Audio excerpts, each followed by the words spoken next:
Welcome to this introduction to the Swedish premium pension system. Today is the 22nd of February 2024. My name is Viktor Ström and I work as Head of Communication at the Swedish Fund Selection Agency, FTN. In this presentation, I will give you a brief overview of the Swedish pension system and explain what the premium pension is. I'll also describe the major transition the system is going through at the moment and what lies ahead in the years to come.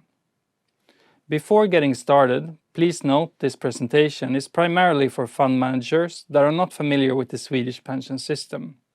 Information given in this presentation might change over time and not be up to date at a later moment.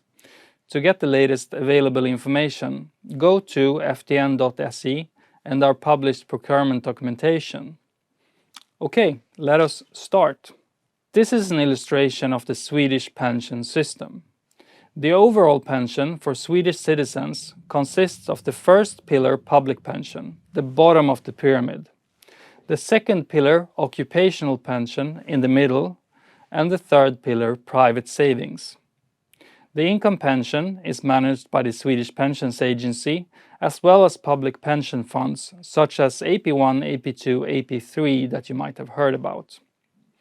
Lastly, the premium pension is also part of the first pillar pension, and it has grown in significance since its start in 2000 and will continue to grow in decades to come. Let us dive into this part. The premium pension system in its current form was launched in year 2000. It consists of two parts.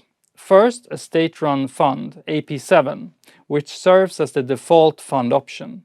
And secondly, a fund platform with external fund managers.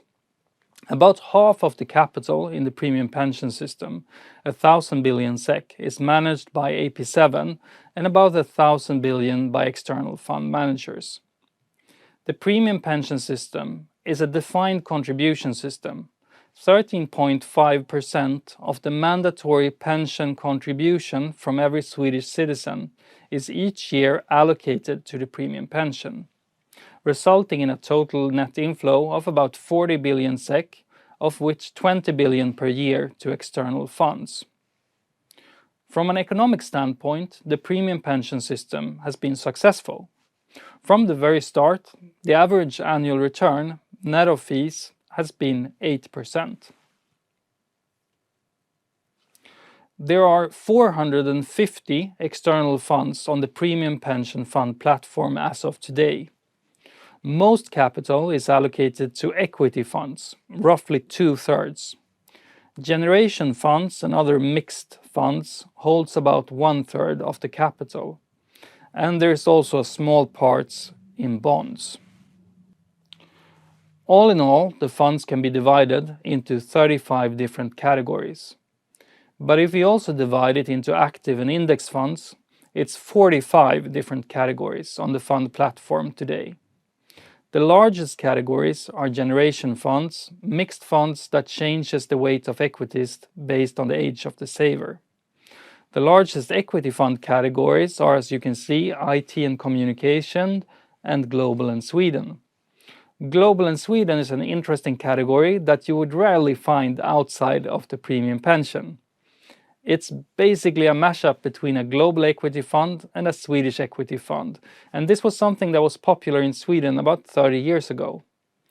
This also serves as a good example of the stickiness of capital allocated. Every saver can at any time change funds, but in a given year about 95% of savers do not make any changes. Many savers made an initial choice and has since stayed with that choice, for good or bad. Up until today, essentially all funds have been allowed to be listed on the fund platform. However, starting in 2023, the system is transitioning from an application-based to a procured system. The road to a procured system actually started before what you see on this slide. Even if the system from an economic standpoint was successful, it faced challenges during the first 2 decades. Individual rogue operators employing aggressive sales tactics led numerous savers astray, investing capital with dishonest and in some instances even criminal entities. To address these challenges, a broad coalition of political parties decided to investigate options for the system's future, starting in 2017. Remember that up until this point, essentially any fund could be listed on the platform. In 2018, new criteria was implemented to raise the bar for funds to be listed on the fund platform, and a consultation commissioned by the government started. After 5 years of work, a new legislation was passed in 2022, with the aim to improve safety for savers and create conditions for good future performance within the premium pension system by transitioning to a procured system. As part of this reform, the government authority, the Swedish Fund Selection Agency, FTN, was established.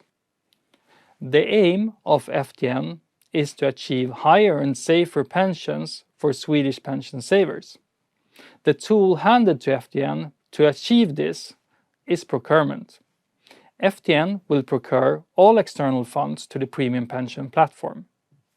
The funds need to be appropriate for the system, cost-efficient, sustainable, controllable, and of high quality. Also, the fund platform should allow the pension savers a broad range of different fund options to choose from to ensure a real freedom of choice. The first procurement was launched in 2023, European Equities Actively Managed. FTN expect to give notice for procurements totaling about 200 billion SEK in 2024. With a focus on equity funds.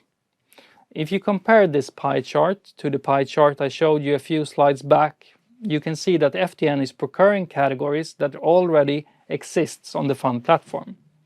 At this stage, the focus is to procure similar categories to already existing ones, rather than adding completely new categories.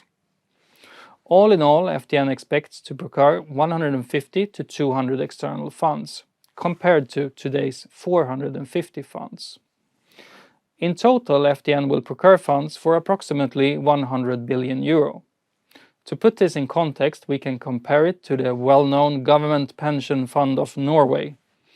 The Norwegian pension fund is significantly larger in terms of AUM, but if we look at the external mandates, FTN is procuring funds for twice the amount of the external mandates of the Government Pension Fund of Norway. So from an asset manager point of view, the premium pension system already today is a larger opportunity, and it is growing.